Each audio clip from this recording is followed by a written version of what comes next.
Hello, my name is Cindy Zerlin, and I'm the publisher of Inside North Ranch magazine. And on today, I want to know, I have a very special guest.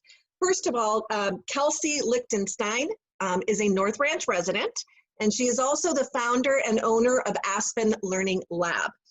And Aspen Learning Lab is an academic organization specializing in customized education for children 18 months to 18 years. But they take a 21st century skills approach to the learning. And I wanted Kelsey to come on today for a couple of reasons. First of all, Kelsey, you're so passionate. And when I met Kelsey, I didn't understand exactly what she did, but as we spoke, I really learned about how the Aspen Learning Lab they're pioneers in their approach, not only in the technology and online learning, but in educating the full child, all of the whole person. So Kelsey, thank you. Thank you for being here. Thank you for having me. So give me your background. Tell everyone more about you, because I always want to know, what's your why? Why did you do this? Well, we have been working with families in the area for it'll be 18 years in August. And we first started out mentoring students, and that's really kind of how we saw a need in the community in Malibu. Okay. There were just so many students who needed a little bit of direction. So that's how we started, is just providing mentorship. And that quickly grew into after-school tutoring. And from after-school tutoring, it turned into homeschooling and building small micro schools and really creating a niche for ourselves in that customized curriculum and teacher facilitation, that whole customized education area. And then from there, it really has we work with families down throughout Los Angeles, in Ventura County, all the way to Santa Barbara. So it's all over, and it's easy because of how you guys do this. So talk to me about the three ways that, maybe there's more, but I think you said there was three main ways that you help children. So tell me about. Perfect. Different services. So we work with kids. We do after school support. We do enrichment. Over the summer, we do summer programming as well.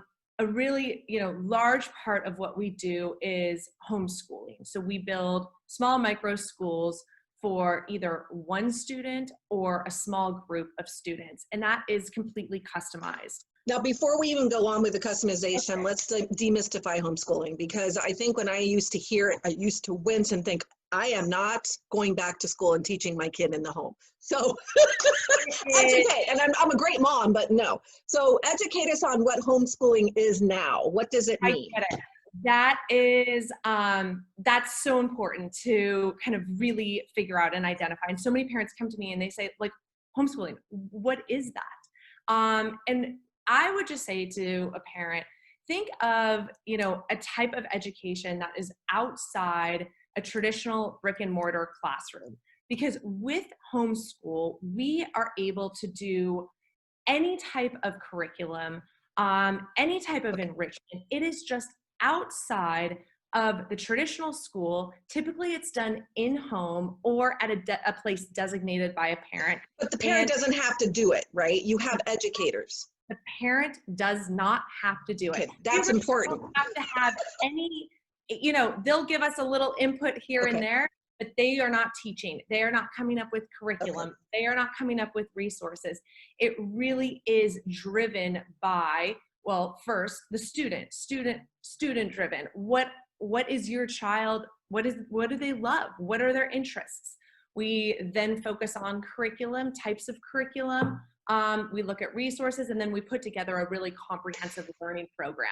Okay, and you talked about the curriculum, because the thing I asked you, I think, was credentialed. We also talked about, is this outside of what public schools are teaching as far as the curriculum, not the way they teach, but just the curriculum? Okay, great question. So there are different types of curriculum. Most of the time, we really like to utilize accredited curriculum. Okay. An accredited curriculum really just means that that curriculum will be recognized and is recognized by other traditional schools, by colleges. Okay, good. And that's what's important about the accreditation. Okay, but if it wasn't accredited, just out of curiosity, they could still get into these really good schools, correct? Oh, absolutely. Absolutely. Okay. They can be, we have kids, as I mentioned before, we have students this year attending USC. We have students going to Ivy Leagues on the East Coast. Okay. So, it really runs the gamut, but we do still like to utilize an accredited curriculum. No, and I know that, but I just wanted parents to hear this, because I don't think, we're so scared of veering off the traditional, not because it's so great and not because our kids are doing so well. It's because we're afraid that somehow it's not going to set them up for success, right? Absolutely. And a lot of times, a lot of parents just don't know their options, Exactly. A child that's just not really connecting in the traditional mold. But a lot of times parents come in and they just don't know what to do, what their options are. So we really just try to provide all of the options, and then parents can, take it from there. If they would like to use our teacher services, if they need help with, curriculum options, we're here as a resource. And when you say teacher services, again, there was after school help. So there was if I'm going to Westlake High or Oak Christian or Lorena, you could still supplement or help as far as the tutoring. Absolutely. And when there wasn't us in isolation, you said it was in home or online. Exactly. We would in home, just in person. And then now obviously virtually, but a lot of our families are choosing, even after this stand-in mandate is lifted, are choosing the virtual option. So a lot of families have just really connected with, I think, also to the flexibility of it. Yeah, and the thing I didn't bring up that was so important, because I had interviewed another school who was also, they were innovative in the sense that, when I say innovative, you're different, but what I mean is that they were very quick to transition and pivot. You guys didn't miss a beat. You didn't even miss a day. No. Because you already had the 21st century, quote unquote. So what does that mean when I hear that? You always say the 21st century, skills approach. So what does that mean? Great. And let me answer that first, because that doesn't have anything to do with the way we were set up to accommodate the virtual sessions, but 21st century skills are so important. Those are going to be skills like problem solving, critical thinking, analysis. Real school. Yeah. Okay. Real skills. Exactly. Real skills that the kids will need for the rest of their life. We're not talking rote learning. Rote learning meaning they pick up a text, they memorize it, they regurgitate it. That's not our philosophy and our approach to learning. We're much more embedded and rooted in 21st century skills. So teaching kids how to be successful, whether it's, successful on their own, independently, but what does that mean? How do you think outside the box? How do you solve a math problem? Instead of just doing it to complete a task, memorize. Memorizing. Why are we doing this? Well, because we were used to it and we kind of think that's the way to go, but you don't really learn. Finding relatability. How does it relate to life? How does it relate to the student? Because what we found is that when we can create those deeper connections for kids, they will understand the material. That's that's part of the engagement piece for the kids. Okay. And that creates deeper learning connections. And then talk about the technology piece, because I gave you 2 questions and Great. I'm bulletproof. Perfect. So the technology piece is obviously really important for us, really important for many families right now, especially as all of the schools in March transitioned online. I'm so fortunate, so grateful that our teachers were already familiar with Zoom. We've done a lot of professional development and training that happened to have been one topic and one area that we really believe in is digital literacy. It's very important for all of our teachers to really be aware of, what their resources are, how to utilize technology, and how to do that with families. But not only that, you said, because it was when we were talking before, you said it was the way you teach. So it wasn't just having the technology. There's something else about your teachers. Exactly. It's the engagement piece. Engagement is Okay. so much of that component. So really, you know, what happened back in March is you had so many schools transitioning online, and you had one classroom teacher to now virtually teach, you know, 30 kids. Right. In many classrooms or virtual classrooms, it did not work because of the engagement. They did not Didn't know how to do it. Yeah, exactly.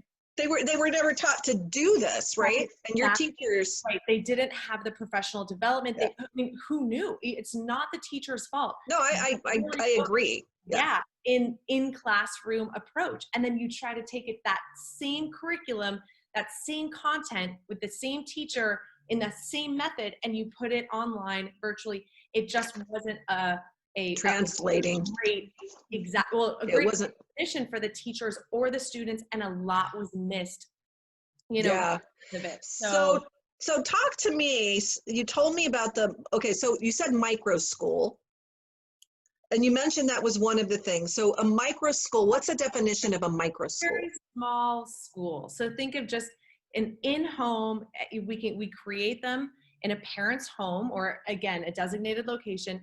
And it's really just creating a small school in a parent's home.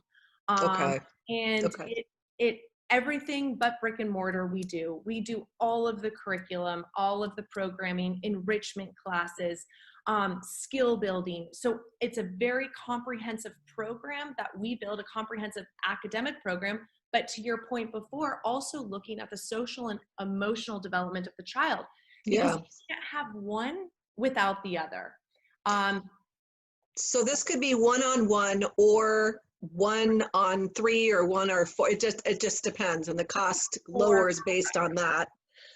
And so you did talk about homeschooling, and you did talk about the curriculum, but let's talk about, and I skipped this, this was important. What is the type of training that you do for your teachers?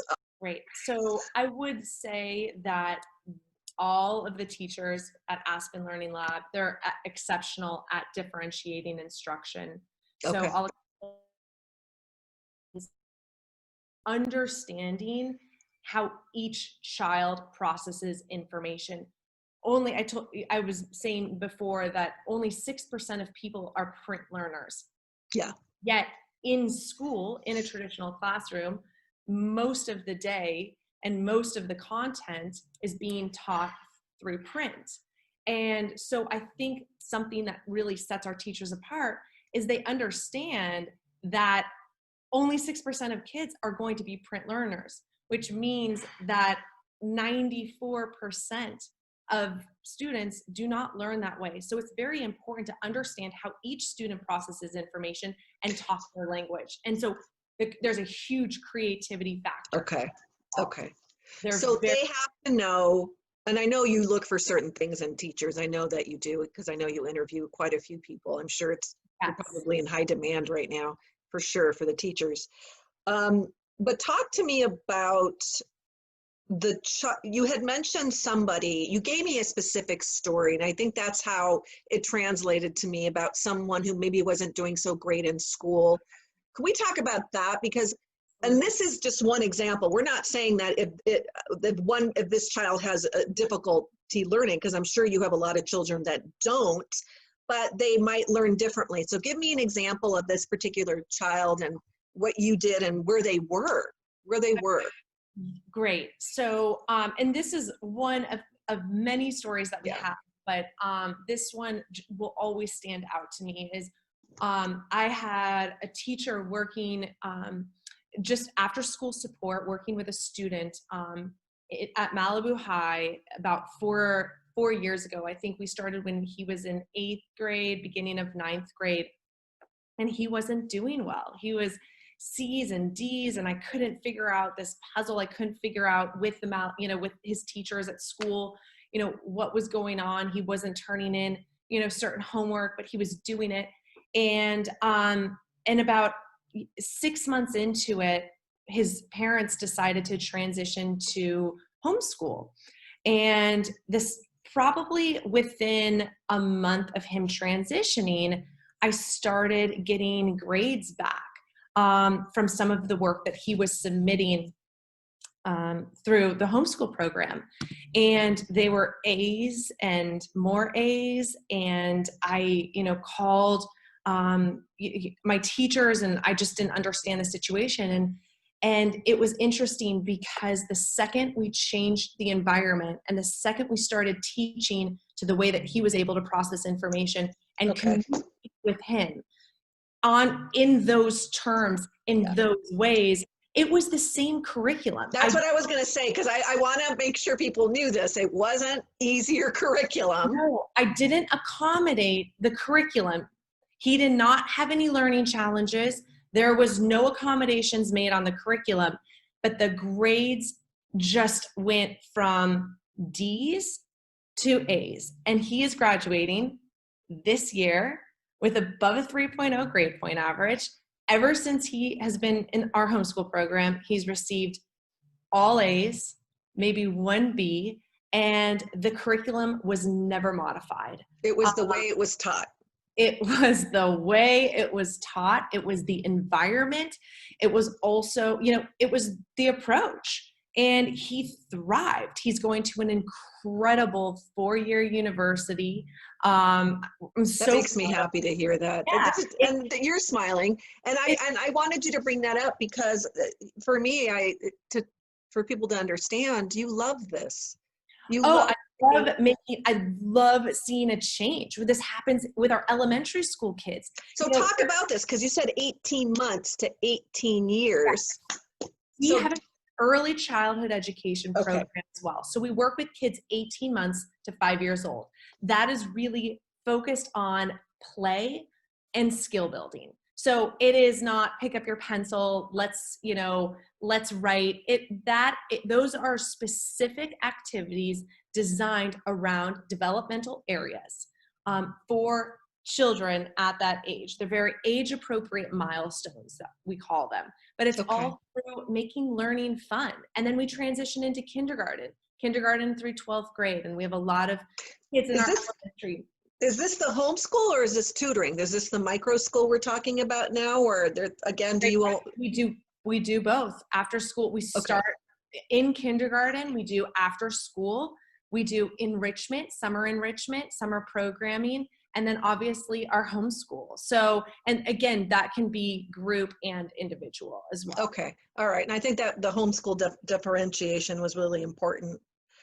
So we're talking about, so let's just say that summer school, because kids might have been gotten behind. Have you heard if children are getting a little behind because of the transition? Yes. I just read something 2 weeks ago that said that they'll have a 30% gap in knowledge. All right. So they're going to be behind. So you do summer school. No, I don't mean to, there are a couple of schools that were quick, but again, most of them are going to have to go back to remediate in some way or another, because there's going to be a pretty big gap in knowledge. Even if the kids start in August, there's a pretty large gap that teachers are going to have to. And I have a question. Even if they do start in August, is it going to be full on or is it going to be partial online? You're not a psychic, but I'm just kind of wondering, right? No one knows. And it's also, the question's going to also be, again, I just read a study 2 weeks ago that said 40% of families are going to choose, homeschooling even when the schools reopen. So it's going to be interesting to see the comfort level of families. Our family's going to be sending their kids back to school. What does the school day look like? I've been hearing a lot of things that they're going to do a morning group, an afternoon group. What are parents going to do that work? Yeah. That was the other thing. I was talking to Town and Country. We had talked about travel, and I was all excited because I was thinking to myself, if I was a parent, now you live in North Ranch, right? So a lot of the parents travel. They travel. How wonderful to be able to take someone like you. If they wanted to travel, maybe half the year someplace, or live there, or get involved in the community, they can still do teaching with you, correct? Absolutely. We have a lot of families that live elsewhere 6 months a year, come back to Los Angeles 6 months a year. So a lot of families that travel, and uninterrupted in terms of, you know, an Yeah. academic program, because we could do this virtually. I think people are starting to see that and I tend to do this. If I look back at everyone I've interviewed, they're the people that were innovative. They were the ones that understood way before this even happened, the importance, not just of having technology, but utilizing it, right? And in teaching, engaging, not just being on there, but actually getting them engaged and still educating. So I guess the last thing I wanted to talk to you about, Kelsey, was resources. You mentioned TED something. I'm so sorry. Oh, Tell me TED. about this for the parents online right now. This is an awesome resource. So Okay. TED Ed daily videos. It's incredible. You can go to TED Ed, or I encourage all parents to sign up for their videos. They categorize it into elementary school videos, middle school, high school, university level videos. These are incredible because we were talking about the 21st century skills. And one of the 21st century skills is critical thinking. And one of the reasons why I love this resource so much is it really encourages critical thinking through open-ended questions. So I'll give you an example. Yeah. For elementary school, all of the videos are between 4 and 5 minutes. They're fantastic. They're short. They captivate the students' attention. They're all very interesting on topics that the kids can relate to. You know, like why germs spread, and then they'll have, you know, it's a whole creative video about that. But at the end of the video, they have what they call dig deeper, and they're questions that really promote critical thinking and analysis. So all open-ended questions. They also have some multiple choice questions, and they have extensions. So what I mean by that is they provide other videos that would be similar in content to that particular video, where the kids can relate then one video to the next, or talk about how it relates to their life or something else they've seen. Because again, when making those connections for kids, it creates a deeper understanding. Yes. So critical thinking, the definition, I just want to make sure everyone knows, the definition of critical thinking is? The definition of critical thinking is really having the ability to take information and, you know, apply it to real life. Exactly. Okay. And I think, that also aligns with the ability to problem solve. That's another huge 21st century skill that we teach. And we talked about this, and I'll make it very brief, but I learned how to memorize. So I will say that I was one of those people that literally did not know how to solve a problem. And I mean, my sisters, if they watch this, they'll say, oh, that's not true. You were super smart. No, I couldn't think for myself. And I think this is why a school like this is so important, or any type of learning that teaches children critical thinking and then applying it to real life. It is so key. Absolutely. The connections. I would always be asking, you know, why, you know, exactly. I'm terrible. People are like, stop asking why. I go, but why? Like, what's your why? Like, why? You're 18 years into it. So I want to end this with, right now, someone could call, but tell me what type of kid or child you would be looking for. Is there all types? Is there someone you, okay, that's what I wanted. Not just problem people that have problems. No, we have high achieving students who will graduate in 3 years, a high school versus 4 years. We have kids taking extra classes. We have kids, you know, just wanting the enrichments. We do, you know, SAT, ACT, you know, it's every type of student you can imagine. Again, kindergarten through 12th grade. Okay. And I'm also happy to just help parents during this time. Use us as a resource if there's any questions that parents have as we all navigate online learning, and it's going to look different for every family. And we're happy to just even provide, whether it's individual resources or suggestions to help parents navigate. Well, yeah, because it's you know, I happen to think that right now for parents, this was really overwhelming. Not that they were, you know, not just overwhelming in the fact that their children all of a sudden went overnight from going into a brick and mortar school to like now being home. Just this whole situation has, I think, been a little traumatizing, but also the fact of, oh my God, they're going to get behind, or oh my God, what is homeschool learning? And, you know, Right. it is a very, it's a very unknown territory. So for places like you, it helps parents adjust. And so I want, if you can, please send me the resources and we'll put it at the bottom of the video. I absolutely will. So listen, thank you so much. I appreciate you for being here. I'm very excited to have met you. Again, you are a North Ranch resident. You've been working with us for a couple of content, so I appreciate that. But more importantly, your passion and your dedication to the whole person was quite beautiful to me. So I thank you so much for being here. Thank you. And for all of you, thank you so much for watching another episode of I Want to Know. And for future questions, please email me at northranchcontent@n2.com. I'll put that below. And I look forward to seeing you all on the next I Want to Know. Thank you, Kelsey. Thank you.